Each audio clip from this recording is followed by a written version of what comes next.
So ఇప్పుడు పవన్ కళ్యాణ్ గారి cinema వస్తుంది బిఫోర్ కంక్లూషన్ అదొకటి చెప్పండి. హరిహర వీరమల్లు.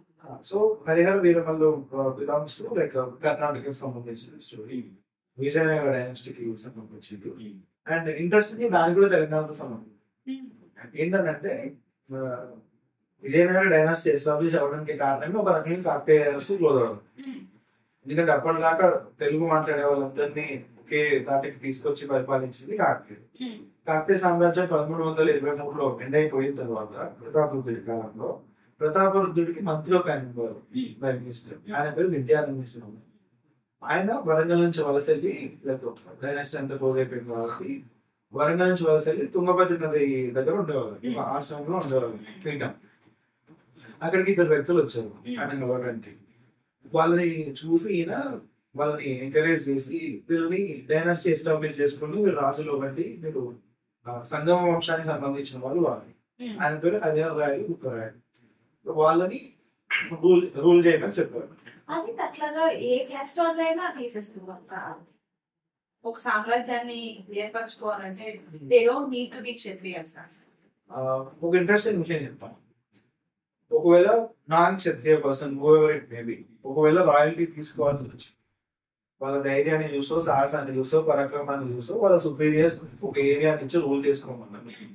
అప్పుడు వాళ్ళు according to the so called Hindu మనకి ఆ క్షత్రియ ఉండాలని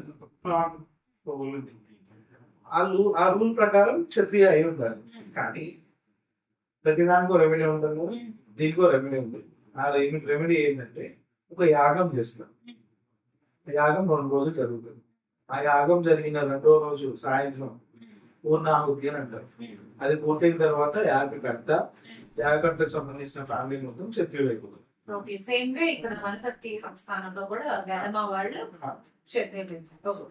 అట్లా జరుగుతుంది అందరు అంటే ఎవరైనా. ఈవెన్ ఛత్రపతి శివాజీ గురించి మనం చెప్తాం.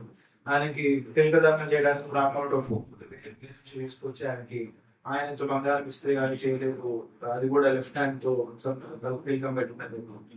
ఇట్లాంటివి జరిగి దానికి మంచి ప్లేస్ ని ఎన్నుకోవడం కోసం అని చెప్పి చెప్పారు.